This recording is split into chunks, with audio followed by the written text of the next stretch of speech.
ఇది ఎక్స్‌కరెట్ మెక్సికో అని మార్చి 17వ తారీఖు 2026న వెళ్ళాము. ఇదంతా కూడా ఆర్టిఫిషియల్‌గా తయారు చేసిన పార్క్ అనమాట. ఇంతకుముందు జూలుండేవి. జూలు ఊరికనే కేజీలుండేవి. ఇప్పుడు న్యాచురల్‌గా పెడుతున్నారు గానీ, ఇవన్నీ ఆర్టిఫిషియలే అనమాట మొత్తం అంతా కూడాను. ఏది న్యాచురల్ కాదిక్కడ. ఇవి ఆల్మోస్ట్ లైక్ ఎ జూ అనమాట. బట్ ఎనీవే ఈ బొమ్మలు పెట్టి, ఏంటి కాంక్రీట్‌తో బొమ్మలు చేసి, పా నడకడానికి పార్కులు పెట్టి ఇవి చేస్తున్నారు. ఇవన్నీ కూడా మనిషి ఆనందం కోసం చేసుకున్నవే.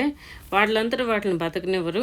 కానీ నేను కూడా వచ్చాను మరి ఈ క్రూజ్‌కంటూను. ఆ ఎక్స్‌కర్షన్ అన్నారు. అదేమో ఇలాగ అన్నీ కూడా ఆర్టిఫిషియల్‌గానే చూపిస్తున్నారండి. నిజంగా మామూలు న్యాచురల్ ఆ దేశం గురించి ఏం ఎక్కువ లేవు. ఇదేమో మాయన్ రూయిన్స్ అనమాట. యాక్చువల్ మాయన్ రూయిన్స్‌కి తీసుకెళ్లారు ఇంకో చోట. అంటే 2, 3 చోట్లకి వెళ్ళాము అదే రోజున బస్సులోను. షిప్‌లోంచి బయటకొచ్చి ఇది మాయన్ రూయిన్స్ అనమాట. ఇక్కడేమో ఆ కన్నంలోంచి బాలేస్తారంట అటువైపు ఇటువైపును. ఒకప్పుడు చనిపోయిన వాళ్ళని పగలగొట్టేస్తారన్నమాట. అంటే బలిచ్చేస్తారు. అదొక పిచ్చి ఆటలు. ఒకప్పుడు ఉండేవి, అవన్నీ మానేశారు. 900లో స్పానిష్ వాళ్ళు వచ్చి మాయన్ వాళ్ళ చేత మానిపించారు అబ్యూజ్లన్నీను. ఇది కూడా ఏదో మన శ్మశానంలాగా ఉంటాయి కదా, అవన్నీను ఎవరినో పూడ్చిపెట్టిన వాళ్ళు. అవన్నీ కూడా ఆర్టిఫిషియల్ అండి. I don't think there is real stuff there. ఇవన్నీ కూడా రీక్రియేట్ చేశారనమాట, జస్ట్ మాకింగ్ అని. ఇవన్నీ కూడా కొత్తగా కట్టినవే. 2 ఏళ్ళు కూడా 3 ఏళ్ళు కూడా ఉండదు. కానీ ఒకప్పుడు మాయన్ కల్చర్ ఇలా ఉండేది అనుకుంటారనమాట. కానీ అలా ఏం ఉండుండదు. బట్ వీళ్ళు అనుకోవటం అంతే. సో ఇలాగ డోమ్ లాగా కట్టి ప్రతి దేశంలోనూ ఉంటుంది. ఒక చోట మాట్లాడితే అవతల వైపు వినపడేలాగా. మన ఇండియాలో కూడా హైదరాబాద్లో అదేదో రూయిన్స్ ఉన్నాయి కదా, అక్కడ కూడా అలాగే ఉంది. అన్ని చోట్ల ఉంటుందండి ఇది. ఈ కింద ఫ్లోర్ మాత్రం నాకు నచ్చింది.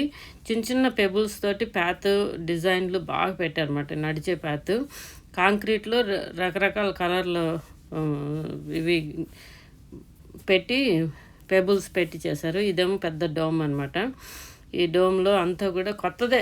2-3 ఏళ్ళు కూడా అయ్యి ఉండదు కట్టి. మళ్ళీ ఇదేమో నేను సరిగ్గా వరుసగా పెట్టినట్లేను. మళ్ళీ ఈ పార్క్లో చూపిస్తాను కొంచెం. అది కొంచెం ఇదే ప్యాత్లో అన్ని రకాలు పెట్టారన్నమాట. సో ఇక్కడ బర్డ్స్ చూసారా, అవి ఇక్కడ న్యాచురల్గా ఉండేవి. మెక్సికోలో ఉండే బర్డ్స్, వాటికి సీడ్స్ అవి ఇవన్నీ artificial. Everything you see is not real అంటే దానంతట అది. మేము కొండల్లోకి వెళ్తాం చూసారా హైకింగ్కి, అలా ఉండదు ఇది. హైకింగ్కి వెళ్ళినప్పుడు పూర్తిగా న్యాచురల్లో ఉంటాం మేము. ఇప్పుడు ఈ వాటర్ ఫాల్ కూడా ఆర్టిఫిషియల్గా క్రియేట్ చేసింది. ఇప్పుడు ఫ్లవర్ ఇదేంటి షోస్ అన్నీ కూడా ఆర్టిఫిషియల్గా క్రియేట్ చేసింది. ఏవి న్యాచురల్ కాదన్నమాట. దానంతట అవి పూసినవి, వాడికి సీజన్ వచ్చినప్పుడు పూసినవి కాయలు కాసినవి కాకుండా కొంచెం అన్నీ ఆర్టిఫిషియల్గా చేస్తారు. ఇదేమో ఇప్పుడు బటర్ఫ్లై ఇవన్నమాట. చిన్న బటర్ఫ్లై ప్లేస్ పెడుతున్నారు. దాంట్లోంచి బటర్ఫ్లైస్ వస్తాయని. ఇదేమో కన్నం పెడతారు, దాంట్లోంచి ముఖం పెడితే చూసుకుని ఫోటోలు తీసుకుంటారు. అన్నిటికీ ఫోటోలకి వీలుగా తీశారన్నమాట. సో మళ్ళీ వెనక్కి వచ్చేసాము ఇంటికి. ఇదే షిప్ దగ్గరికి. షిప్ పై నుంచి తీస్తున్నాను. అది ఎంత బాగుందో చూసారా షిప్. ఇది పెద్ద షిప్ అనమాట. ఇది మెజెస్టిక్, ప్రిన్సెస్ మెజెస్టిక్. నా వీడియోస్ నచ్చితే తప్పకుండా లైక్ చేయండి, సబ్స్క్రైబ్ చేయండి నా ఛానల్కి. Thanks for watching my videos. కానీ మనం వీలైనంత వరకు న్యాచురల్ దాన్ని ప్రోత్సహిస్తే బాగుంటుందని నా ఉద్దేశం. కానీ అందరూ ఆర్టిఫిషియల్కి వెళ్ళిపోతున్నారు. ఎక్కువ ఫోటోలు. అంటే నేను కూడా వీడియో తీస్తున్నాను. కానీ అక్కడ ఇవేంటి ఆ కొండ మీద అంతా కూడా విండ్ మిల్స్ పెట్టారన్నమాట.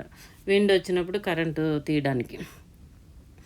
సో కానీ మనిషికి ట్రావెల్ చేయాలని ఉంటుంది. అదే రకరకాలన్నమాట. Thanks for watching my videos. Thank you.